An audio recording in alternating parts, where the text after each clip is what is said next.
Ini kan hobi ya, pesertanya maksudnya peminatnya sedikit. Jadi kalau bisa menjaga hubungan sama customer tuh lumayan gitu ya.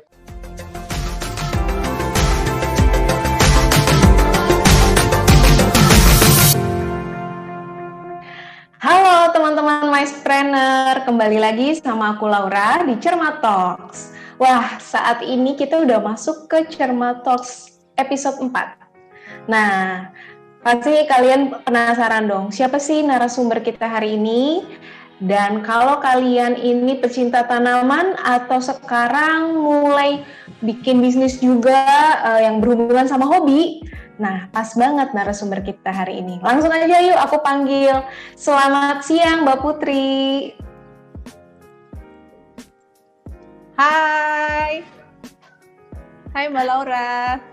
Halo Mbak Putri. Nah Mbak Putri mungkin bisa ceritain nama bisnisnya apa, kemudian selama ini menangani bisnisnya itu sebagai apa sih? Oke. Halo semuanya, saya Putri Anggrahini. Saya founder dan plant stylist di Grow and Grow. Jadi Grow and Grow itu salah satu online shop tanaman hias yang ada di Jakarta Selatan. Kita tuh tempatnya ada di sebenarnya kayak perbatasan antara Cinere, Lebak Bulus. Kita tempatnya di Cirende. Jadi kalian lebih dekat aksesnya itu ke arah BSD, ke arah Jakarta Selatan dan teman-teman itu. Nah kita tuh punya 3 divisi. Yang pertama divisi untuk retail. Retail itu kalian bisa langsung beli di marketplace atau di WA. Langsung kayak aku mau ini, aku mau itu gitu. Dan kita juga menyediakan jasa konsultasi. Misalnya nih Mbak Laura pengen, aku bingung nih tanamannya apa ya di pojokan. Itu bisa konsultasi free semua sama kita. Dan beli tanamannya juga, termasuk misalnya aku mau ganti potnya dong, atau mau ada nggak perintil-perintilan, itu kita juga ada. Nah nanti ada divisi yang kedua tuh lebih ke plant styling, itu biasanya buat kayak kafe, kantor yang skalanya lebih gede, yang perlu didekor kayak gitu. Dan ada juga yang landscape, jadi kita nanam taman, jadi beneran bikin taman gitu. Wow, nah coba ya teman-teman Maespreneur, makanya nggak heran kalau background-nya itu full dengan tanaman-tanaman cantik. Mungkin bisa diceritain tuh Mbak, itu ada tanaman apa aja yang di belakangnya? Itu biasanya jadi gini, jadi semua tanaman yang dijual di Grow and Grow itu semuanya udah aku jadikan bahan percobaan. Jadi maksudnya udah pernah aku rawat, jadi aku tahu customer tuh kalau beli masalahnya apa, aku sudah pernah mengalami masalah yang mereka alami gitu loh. Jadi ini ada philodendron, ini juga keluarga philodendron juga. Ini ada Hoya, namanya aneh-aneh sih, kayak Hoya rotundifolia, terus kayak ini Ripsalis, ini kayak string of heart, semacam gitu. Jadi yang ini kan studionya kan di rumahku. Nah yang tempat di rumahku tuh biasanya buat percobaan. Yang biasanya aku udah bisa, maksudnya udah handle dengan baik, itu aku taruh di kebun yang bisa dijual gitu. Jadi semua yang dijual di Grow and Grow itu sudah lulus sensor ibaratnya. udah graduate lah ya. Iya. Nah, Mbak, bisa diceritain awal mula bisnis ini tuh sejak kapan? Terus kalau misalkan mungkin Grow and Grow tuh memposisikan unique selling point-nya apa sih dibandingkan kayak ada yang jualan tanaman juga gitu. Nah, apa unique selling point-nya? Jadi sebenarnya kan ini kan termasuk hobi ya, hobi yang nggak semua orang suka tanaman. Dulu 2016 waktu kita bikin Grow and Grow itu juga kan aku coba jualin ke teman-teman aku tuh nggak semuanya suka tanaman, cuman yang beli cuma 1 gitu. Dari semua teman aku tuh yang beli cuma 1. Terus akhirnya kita jual kan di Instagram, ternyata banyak yang sealiran. Berarti kan sebenarnya pecinta tanaman itu ada, tapi jumlahnya nggak banyak saat itu. Nah aku pikir juga kayaknya kalau segmennya itu dulu mikirnya kayak ibu-ibu, ya maksudnya kayak umur 40 gitu. Nah semakin kesini itu banyak anak mudanya. Nah supaya meningkatkan segmen anak muda berarti kan harus dibuat versi modernnya dengan potnya yang lucu. Kalau zaman dulu kan ya tanaman terus potnya plastik gitu. Kalau sekarang kan ada pot terakota, terus ada kayak keranjang. Ini sebenarnya kayak gitu, cuman ini keranjang bekas loh, keranjang bekas hampers toples gitu, terus ntar taruh aja tanamannya di situ. Jadi lebih kita tuh lebih bikin tanaman yang zaman dulu tapi edisi sekarang dengan perintilan-perintilannya buat home decor gitu. Jadi segmennya lebih ke anak-anak 20 sampai 35 sebenarnya gitu. Tapi makin kesini juga jadi random, jadi umur 40 juga pengen rumahnya lebih kekinian gitu. Iya sih Mbak, kalau dilihat dari stylenya memang anak muda banget tuh kayak tadi umur berapa 35 tahun ya Mbak ya. Dan itu sekarang itu mungkin karena di sekolah-sekolah kayak SD, TK mereka juga mulai tentang tanaman gitu ya, maksudnya tentang tentang lingkungan hidup. Jadi banyak juga dulu tuh anak-anak playgroup yang ibunya tuh telepon kayak tanaman apa ya bisa buat bahan materi anak-anak di sekolah gitu. Jadi kayak tugas prakaryanya tuh harus merawat tanaman. Ya udah beli di kita. Jadi kita cariin tanaman yang lucu, kecil, yang nggak terlalu berat gitu. Wah, ternyata sampai segmen anak sekolah juga nih ya. Keren Mbak. Terus kalau misalkan sekarang berarti Grow and Grow sudah hampir 5 tahun ya Mbak ya? Ya, jalan 5. Dari awal memang channelnya memanfaatkan online atau sempat coba offline juga atau memang ada mix di antara offline dan online Mbak? Jadi tahun pertama itu kan di Instagram semua, terus tahun kedua itu udah mulai banyak ke kebun, kan kebun kita juga bisa datang kan orangnya, tapi appointment itu bisa, cuman nggak banyak, nggak tahu kenapa ya, mungkin lebih suka beli online kayaknya, apa karena mungkin juga kita punya katalog, jadi orang tinggal lihat fotonya aja, jadi nggak usah datang, tinggal lihat fotonya ya udah beli gitu. Nah terus waktu tahun kedua itu sebenarnya kita 2 tahun itu kita nggak serius, maksudnya aku tuh mikirnya kayak hobi lumayan lah gitu buat hiburan dan dapet duit, tapi di tahun kedua itu kayaknya kalau nggak serius nanti malah nggak berkembang kan. Nah di tahun kedua itu udah mulai ada admin, ada tukang packing kayak gitu, jadi ya mulai dapat project kayak pen styling. Jadi dulu nggak ada pen styling, dulu nggak ada project taman tuh nggak ada, project untuk sewa, untuk kantor, untuk event itu nggak ada. Tahun kedua ketiga tuh baru ada sampai sekarang. Gitu. Oke. Tapi, nah ini menarik nih Mbak, karena kan sekarang kondisi pandemi banyak yang akhirnya menggunakan channel online. Nah, tapi untungnya Grow and Grow sudah memakai online tuh udah dari lama gitu ya Mbak ya. Iya. Sebenarnya waktu pandemi itu, awal pandemi juga lumayan buat kita agak deg-degan ya, soalnya awal pandemi itu kan Maret, itu kita sempat 0% karena untuk project yang sewa event kan udah nggak ada. Kantor-kantor itu kan udah nggak ngantor, udah WFH, terus siapa yang mau nyalain AC di kantornya, jadi kita ambil semua tanamannya, terus event juga udah nggak ada sama sekali, 0%. Sampai Juli kan udah mulai PSBB ya, jadi nggak terlalu ketat, itu kita mulai ambil project tapi yang sekarang nggak terlalu space-nya nggak terlalu kecil, jadi kayak mungkin kayak taman yang lebih gede, jadi supaya bisa social distancing gitu. Tapi masih kecil banget persennya dibandingkan sebelum pandemi. Nah pandemi ini akhirnya kita ngejarnya di omset retail gitu, karena mau nggak mau kan harus bersaing di retailnya. Nah Mbak, tadi kan sempat diceritain tuh di awal, jual ke teman ada yang nggak suka tanaman. Yeah. Nah mungkin ini sangat spesifik. Nah itu gimana cara menemukannya tuh Mbak?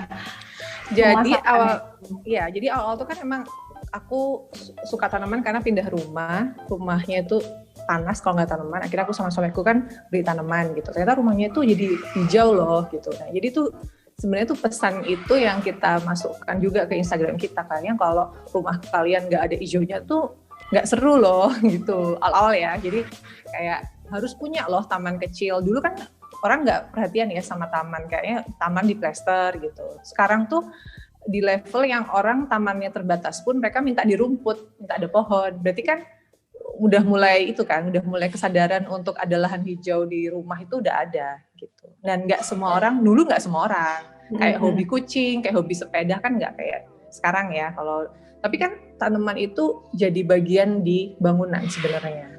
Kan kayak kita harus menyediakan lahan hijau di lingkungan kita kan. Kalau nggak kan nanti kita kayak hutan beton, semuanya beton, nggak ada tanamannya gitu. Jadi akhirnya ya, jadi banyak di feed-nya kita itu memang bikin ngasih ambience-nya tuh lebih ke tanaman itu sebagai filter udara iya, mempercantik area ruangan iya, dan yang ketiga bikin nggak stres gitu. Jadi sebenarnya itu 3 itu yang poinnya yang kita jual. Nah, Kak Putri, setelah pandemi ini ada nggak sih poin tambahan nih? Apalagi kan buat yang WFH, SFH, ada nggak sih nilai tambah lagi nih yang ditonjolkan sama Grow and Grow untuk orang-orang yang saat ini lebih banyak berada di rumah? Kalau menambah nilainya itu karena ini ya, kalau aku nggak, orang tuh nggak, itu jadi banyak. Jadi awalnya tuh aku ngeliatnya tuh dari customer kita. Waktu pandemi kok mulai rame tanaman kecil yang segini-segini, yang buat di meja kecil gitu, kok ramenya itu gitu. Terus kita sempat random chat gitu, lagi ngoleksi yang kecil ya. Enggak, soalnya aku tuh baru nanem, jadi aku akan cari yang kecil. Nah setelah bulan kedua, dia mulai yang medium nih, yang segini, terus yang di lantai kayak gitu. Terus kok belanja terus gitu. Iya, soalnya udah bisa gitu. Jadi sebenarnya mereka tuh ada kebahagiaan bisa merawat dari yang kecil ke yang gede sebenarnya kan. Nah, jadi poinnya sebenarnya lebih ke apa ya? Kayak proses gitu loh.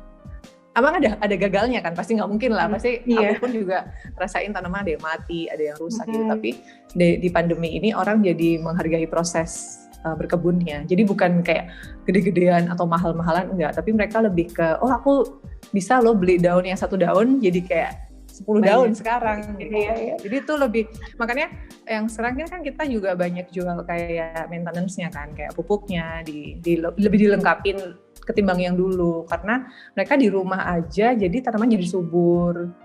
Terus pasti ganti pot, makin gede dipotong, nambah pot baru, kayak gitu. Jadi lebih ke after sales-nya kalau di pandemi itu. Lebih banyak ke after sales. Menarik nih Mbak.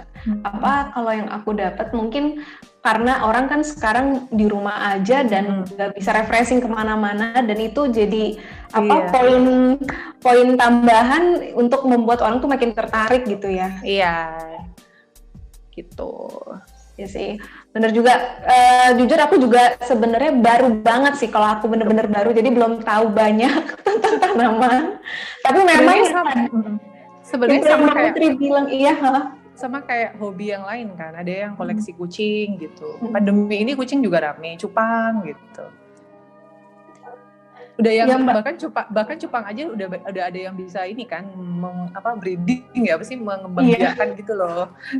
Itu udah canggih ya berarti pandemi ini belajarnya. Jadi banyak hobi baru sih, benar-benar. Dan tadi kebanggaan ketika ngelihat dari merawat sesuatu yang masih kecil, tiba-tiba nambah 1 daun aja kayak akhirnya kayak gitu.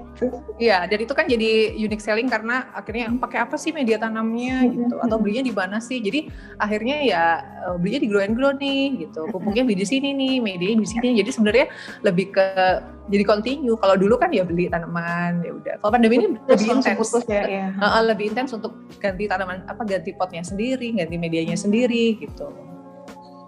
Iya. Nah, berarti mungkin untuk teman-teman MyEdgePreneur, jadi sebenarnya ada peluang yang tetap bisa didapatkan nih, walaupun di tengah-tengah pandemi, orang di rumah aja, kayak gitu. Seperti dari Mbak Putri tadi melihat ada poin bahwa orang di rumah aja pasti lebih banyak menyalurkan ke hobi gitu ya. Hobi dan keindahan gitu, benar-benar. Nah, terus Mbak, tadi mungkin bisa ditambahin lagi Mbak, selama pandemi ini kan tadi ada pengaruh ke yang masalah offline eventnya kali ya, yang kafe dan sebagainya. Selain itu ada lagi nggak Mbak dampak yang sama Grow and Grow sendiri? Ini ya, sebenarnya kayak tim kita kan banyak, bukan event, kita tuh banyak juga kayak pemotretan majalah.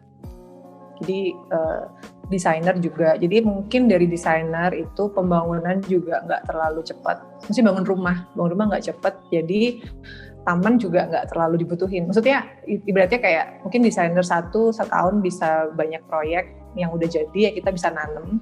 Tapi dalam tahun ini nggak semuanya bisa on time. Jadi kita akhirnya juga nggak jadi dapat proyeknya kayak gitu sih. Terus yang kedua juga mungkin untuk yang event yang di mall kayak gitu-gitu kan, kalau biasanya ada bazar, kita ada consignment juga kan, dulu sempat nitip ke mall kayak gitu tuh udah nggak ada. Jadi bener-bener harus retailnya yang main sendiri, di kebun sendiri. Dan karena karena permintaannya sangat tinggi ini, jadi keterbatasan barang pun juga jadi PR juga buat kita. Akhirnya kita berusaha untuk bibitin juga, walaupun sebenarnya masih terlalu kecil ya presentasinya. Karena kan dengan bibitin sama permintaan pasar kan nggak sama, maksudnya nggak sebanding gitu loh. Jadi tetap harus cari petani yang baru, tapi tetap harus bibitin juga kayak gitu. Makanya kan tanaman kok serang mahal sih sebenarnya. Kalau dibilang mahal ya karena permintaannya juga sangat besar. Tapi sebenarnya kalau nggak mahal sih juga nggak mahal banget. Nggak, itu juga udah mahal gitu. Tapi pandemi ini orang karena udah bisa rawat satu tanaman, nambah lagi, akhirnya cari yang agak aneh. Kalau dulu kan carinya yang 100 ribuan, 200 ribuan, sekarang udah, wah aku udah canggih nih, udah aku beli yang mahal deh gitu. Iya, tapi berarti tadi mungkin satu sisi ada yang turun, cuman kalau dari sisi yang retail berarti sempat ini naik terus ya Mbak ya? Iya, naik. Kita usahain selalu naik di retail supaya omsetnya si project nutupin si retail. Gitu. Ketutup sama retail. Siap. Terus kalau misalnya kayak tadi tuh orang banyak nyari tanaman yang aneh-aneh. Nah, biasanya orang bisa nggak sih misalkan mungkin selama ini belum ada di katalognya Grow and Grow gitu, terus dia request, terus nah itu gimana caranya Grow and Grow nanggepin? Apakah iya bener juga nih ada permintaan pasar seperti ini gitu, atau kita maaf nih belum tersedia karena sulit kayak gitu, itu gimana Mbak? Jadi biasanya kan customer tuh ada dua tipe ya, satu yang emang mereka langsung beli di katalog gitu. Terus biasanya kalau mereka udah pernah beli satu kan ketagihan kan, kayak aku mau beli lagi. Nah biasanya udah deket sama admin kita kayak, Mbak ada nggak ini, mau dong cariin. Nah kalau misalnya, kita ada kok di kebun bibitan, sebulan lagi udah sehat, nanti dikontak ya gitu. Tapi kalau misalnya dia mau buru-buru, kita bisa cariin di petani, kita kontakin petaninya kalau misalnya ada dan dia mau, kita ambilin gitu. Jadi sebenarnya kalau untuk yang rare plants itu langsung tanya ke adminnya. Termasuk kayak project landscape kan juga gitu. Kayak aku mau kayak hutan belantara gitu. Tapi di katalog kan nggak ada. Jadi kita harus, boleh pakai PO ya. Mungkin bisa ditanam kayak 3 minggu lagi gitu. Kita siapin barangnya. Itu bisa. Gitu. Yang penting ada budgetnya juga. Iya. Aku nangkep nih. Berarti memang keunggulannya Grow and Grow itu ketika menanggapi pelanggan tuh diterima dulu suaranya gitu ya. Kemudian tapi tetap diusahain gitu ya. Diusahain. Yang pasti kalau kita ada, kita akan ngasih. Kayak misalnya contoh ini nih, ada kayak, ada nggak barang ini gitu. Oh ada, tapi ini belum sehat loh. Kayak kita tahu dia tuh masih lemes misalnya. Tapi kalau udah kayak udah sehat gini, langsung di videoin, mau nggak yang ini gitu. Kalau misalnya dia kayak, Mbak kegedean mau yang kecil dong, ada di kebun bibitan. Jadi di kebun bibitan itu ada tapi nggak ready stock. Jadi yang di katalog itu ready stock gitu. Jadi kita kita kan punya dua akun kan, Grow and Grow sama Grow and Grow katalog. Nah katalog itu buat yang ready stock, yang Mbak Laura tuh bisa beli kapan aja bisa. Nah, si growandgrow.id ini itu lebih banyak ke project. Jadi kita emang nge-grabnya orang project itu ngelihatnya kayak katalog portofolio gitu. Jadi beberapa project kita di situ. Jadi sebenarnya, dulu followersnya banyak di growandgrow.id. Sekarang followersnya banyak di katalog. Jadi kan memang, berarti kan pasarnya emang lagi retail kan? Iya, betul. Project gitu. Oke. Nah, teman-teman MyEdgePreneur, kalau kalian juga mungkin berjualannya secara online, pastikan tadi nanggepin pelanggan kayak dari Grow and Grow, pelanggannya ditanggepin dan harus selalu ready tuh. Misalnya tadi menjawab permintaan request seperti ini. Jadi setidaknya kita berusaha merespon gitu dengan baik supaya meningkatkan engagement-nya gitu ya Mbak ya.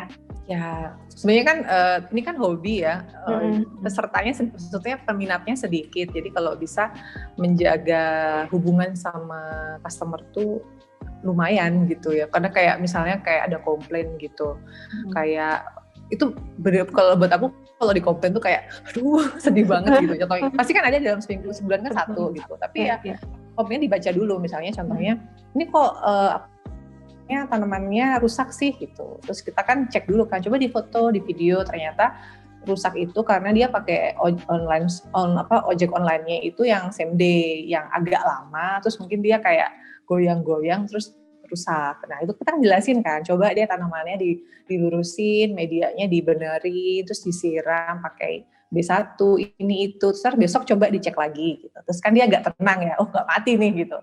Besoknya dia, oh iya Mbak, udah nggak apa-apa kok, sehat gitu. Jadi sebenarnya lebih susah daripada kita jual baju, jual tas gitu kan, yang nyampe ya udah dipakai. Tapi kalau ini kan soalnya hidup gitu. Jadi pengalaman orang sampai sebulan ke depan tuh di kita juga. Kan kayak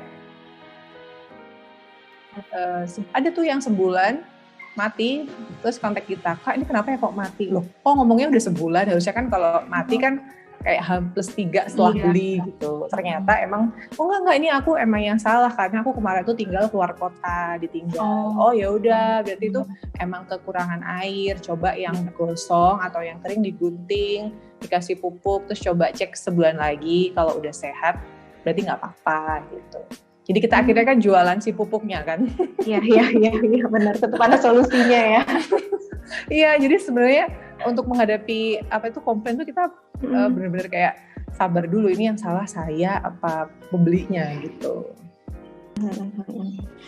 Nah Mbak, tadi memang kalau tadi kan saya tangkap ya, kalau misalnya bisnis online kayak gini, orang nggak bisa tatap muka langsung gitu, dan mungkin nggak bisa megang barangnya langsung. Pasti kan mereka akan bergantung banget sama yang namanya review.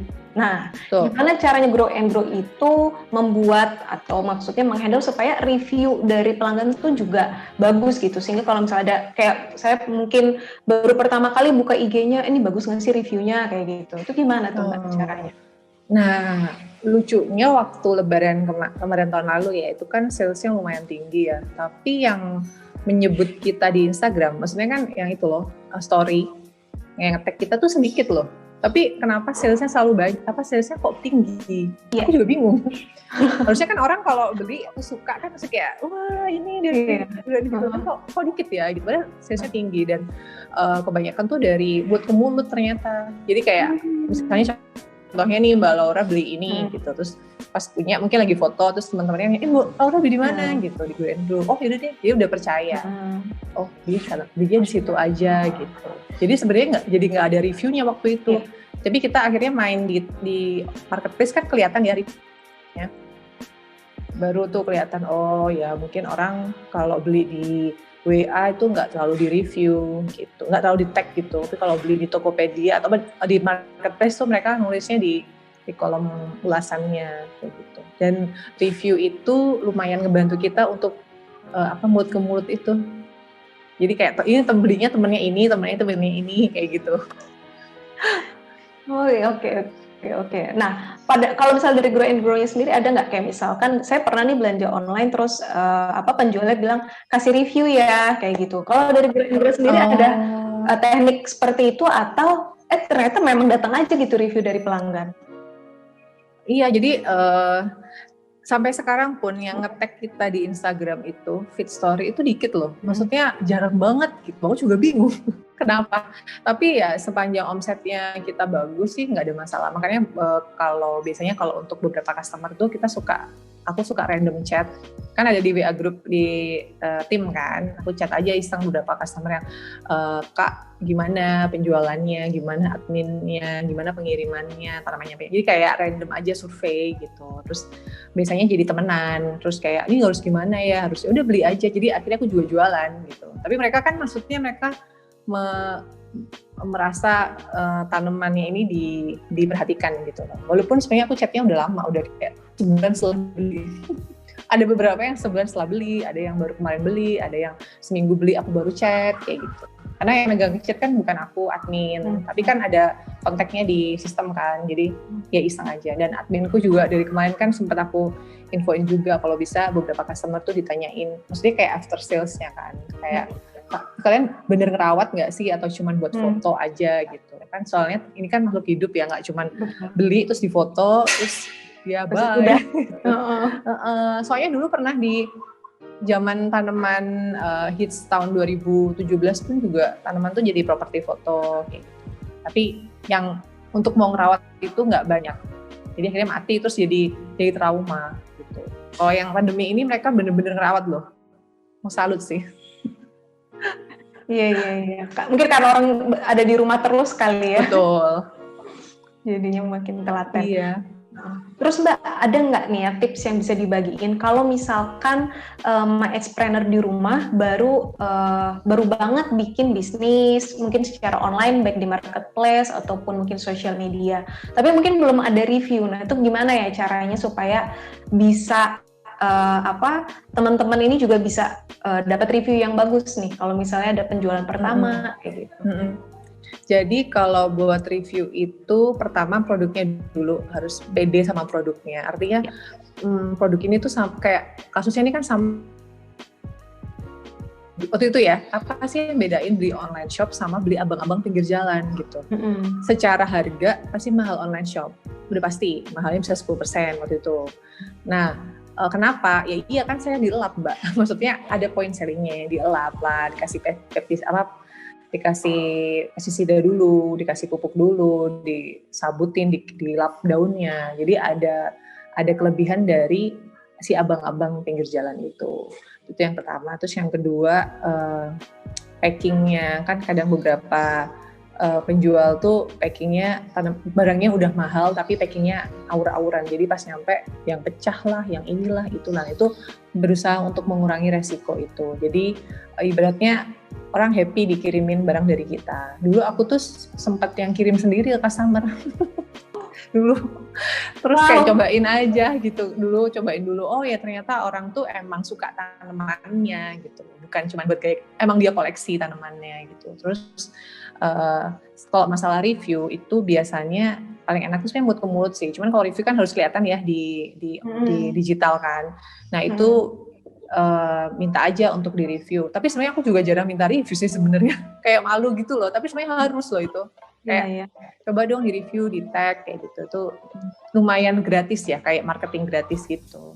Kalau enggak ya harus berbayar. Kayak kan kalau di marketplace kan bisa bayar ads atau di Instagram bisa bayar ads gitu. Cuman emang lebih bagus kalau reviewnya dari customer sendiri.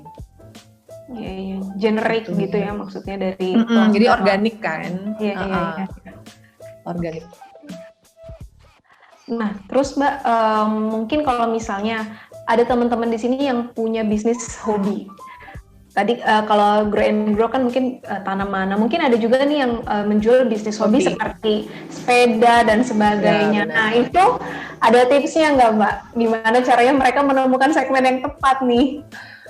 Iya sih, sebenarnya kalau segmen yang tepat itu mungkin mulai dari segmen dulu, misalnya gini, contohnya siapa sih yang beli di kita itu, umurnya 20 sampai 30, anak 20-30 tuh sukanya apa? Contohnya misalnya yang lucu tuh yang kayak ini loh, bisnis reptil, kayak gitu-gitu kan nggak semua orang kan, tapi kalau ibaratnya si reptil itu difoto nggak di kandang deh, jangan di kandang, kayak tanaman nih, fotonya jangan di kebun, kayak tukang abang-abang gitu. Tapi fotonya coba di interior. Mungkin kalau jualannya kayak sepeda, fotonya nggak di outdoor, mungkin kayak di indoor, lebih ke kayak, wow ini sepeda tuh kayak di showroom, fotonya misalnya. Walaupun dia stoknya di gudang ya, tapi dia difotoin kayak, wow ini di showroom. Atau jual reptil, tapi backgroundnya bukan di hutan. Contohnya misalnya, jadi lebih ke fotonya yang unik dulu gitu. Supaya orang kan kayak, apa sih ini jual reptil, tapi kok fotonya di meja makan gitu, mungkin gitu. Jadi bikin orang tuh nangkep dulu dia jualan apa. Tapi kalau reptil fotonya di kebun, oh iya dia emang jual reptil gitu. Tapi kalau ini dijual apa sih gitu. Tapi jadi lucu gitu.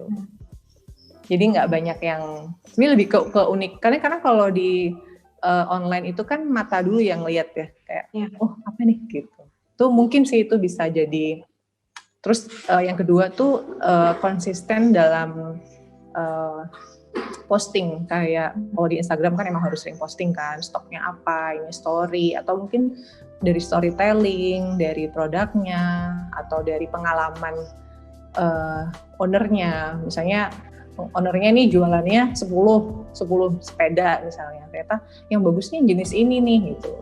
Padahal sebenarnya stok yang paling banyak itu juga bisa kan. Atau mungkin memang barangnya bagus, jadi dia akan restock lagi.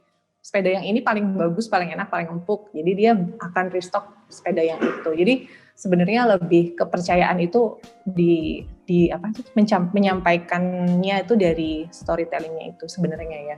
Kalau aku perhatiin beberapa influencer itu kan mereka cerita kan kayak aku pakai lipstick ini lebih lembut, itu lipsticknya bisa laku kan. Jadi kayak pengalaman itu yang dijual di pengalamannya itu. Kalau hobi ya. Iya. Oke, jadi tadi pertama kita harus tahu dulu siapa sasaran kita. Misalnya kita punya produknya apa tadi sepeda atau apa, siapa sih mereka dan kebiasaan atau kesukaannya seperti apa gitu ya Mbak ya. Dan bikin yang agak beda aja gitu. Bikin unik. Unik aja gitu. Jadi nggak pas.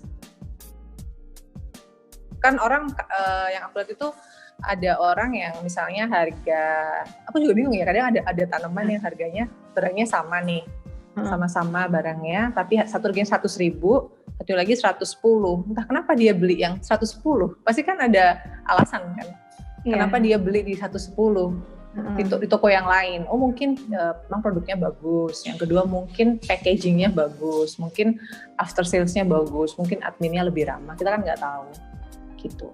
Jadi ya berusaha di semua itu.